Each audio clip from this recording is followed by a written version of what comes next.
Bon, maintenant, dans la troisième partie, ce que je vais faire, c'est que je vais créer des groupes pour mes grandes parties de vêtements. Donc, je vais compléter mon aplat en allant chercher ma poche. Donc, la poche ici, qui se trouve à être ici. Donc, toutes les parties ici de mon dessin qui composent ma poche. Donc, cette poche-là, ce que je veux, c'est pouvoir venir l'intégrer à mon aplat. Présentement, elle est très, très grosse, donc je vais être obligée de la réduire.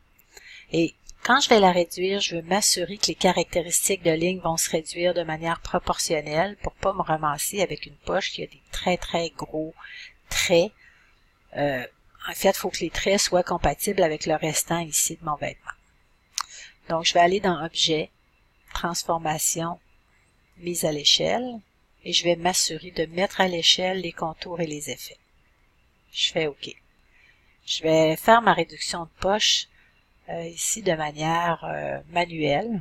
Donc, je prends le coin ici inférieur et j'appuie sur la touche majuscule pour être sûr de m'assurer de contraindre l'ordinateur à réduire ma poche de la même valeur horizontalement et verticalement.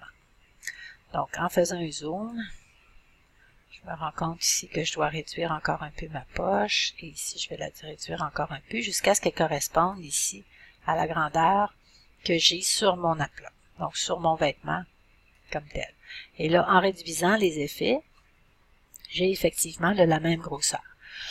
Un des trucs que je me rends compte, par contre, c'est que mes surpiqûres ici ne correspondent pas aux surpiqûres que j'ai sur mon vêtement d'aplat lui-même. Donc, la poche, je vais la sélectionner. Je vais aller la placer sur mon aplat. Donc ici, j'ai sélectionné le groupe poche au complet en cliquant à partir de mes calques. Je vais prendre le point qui est ici sur le calque de mes t-shirts colle. Je vais le remonter jusqu'à plat. Et je vais verrouiller ici mon demi-t-shirt. Je vais sélectionner ici mes lignes de surpiqûre. Donc toutes les lignes de surpiqûre que j'ai dans mon aplat. Comme ma poche est groupée, je ne peux pas utiliser la flèche noire. Je peux ou bien ouvrir ici la flèche et sélectionner les tracés qui ont un petit point grisé, ce qui m'indique ce qui est en surpiqûre.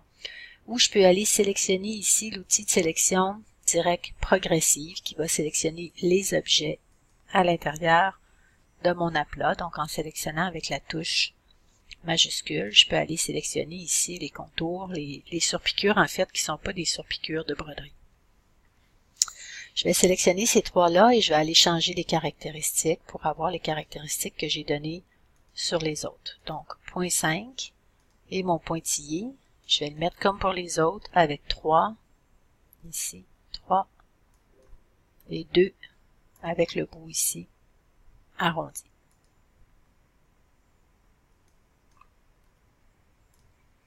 Pour avoir les mêmes caractéristiques que j'ai ici.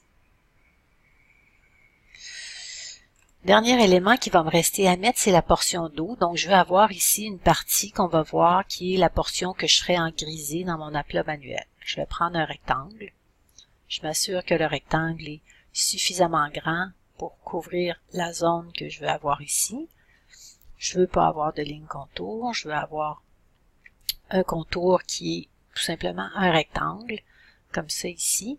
Et maintenant, je vais venir mettre les couleurs de remplissage aussi dans mes objets.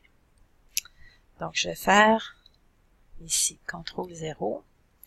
Je vais créer mes groupes ici pour mes aplats, puis après ça, je vais faire mon remplissage.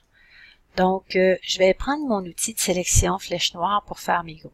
Je veux grouper en fait les grandes parties de mon vêtement. Donc, je vais sélectionner ici les deux parties de ma manche, en fait la manche avec les deux surpiqûres, et je vais associer ces parties-là. Côté droit de la souris, associer.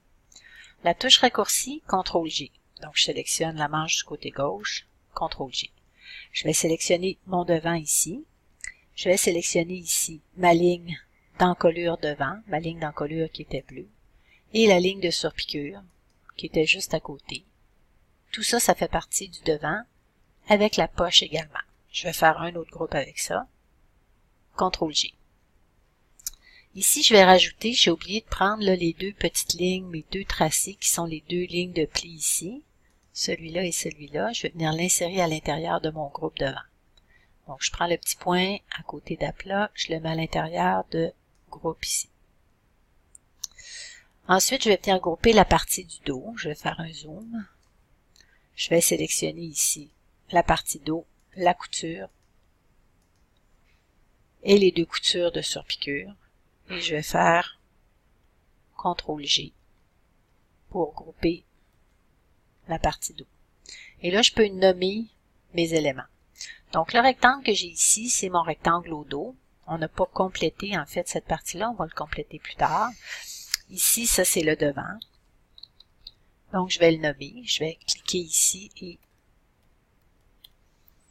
je vais écrire ça ici, c'est encolure dos. Ici, j'ai manche. C'est la manche gauche. Et ici, la manche droite.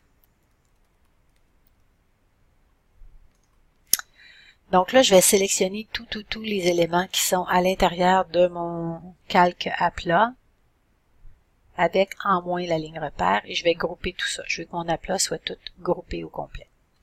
Et maintenant, je vais faire du remplissage. Donc, je vais sélectionner avec la flèche blanche plus mon devant et je vais venir le remplir en blanc. Donc, je me rends compte tout de suite qu'il y a certaines parties du vêtement qui ont été cachées. Okay, la partie de mon encolure dos, comme je vous disais tout à l'heure, qui est encore là, mais qui est plus visible. Je vais reprendre ici mes manches, donc ici, côté gauche, côté droit, et je vais venir remplir ça aussi avec du blanc. La portion ici, bande d'encolure dos, je vais remplir aussi avec du blanc. La seule chose ici qui est visible sur le dessus, c'est ma partie dos. Je vais aussi la remplir avec du blanc. Puis je me rends compte que cette partie-là n'est pas bien placée à l'intérieur de mes groupes. Elle est sur le dessus complètement, alors qu'elle devrait être en dessous complètement.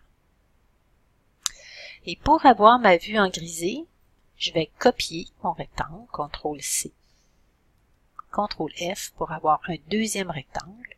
Et ce rectangle-là, je vais le remplir avec du noir. Et je vais le remplir avec du noir qui est transparent. Donc, je vais aller dans Opacité. Et je mets mon opacité à environ 40%. Donc, je peux le mettre manuel ou le laisser à peu près à 44, c'est suffisant. Et je vais grouper ces deux parties-là. Ce rectangle-là et le rectangle rempli avec le blanc. Je vais les grouper ensemble, donc CTRL-G. Et je vais nommer ça ici dos.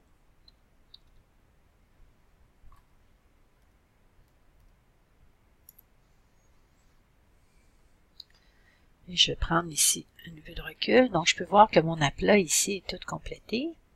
Je vais le sélectionner au complet et je vais lui demander de mettre toutes les lignes de couleur noire.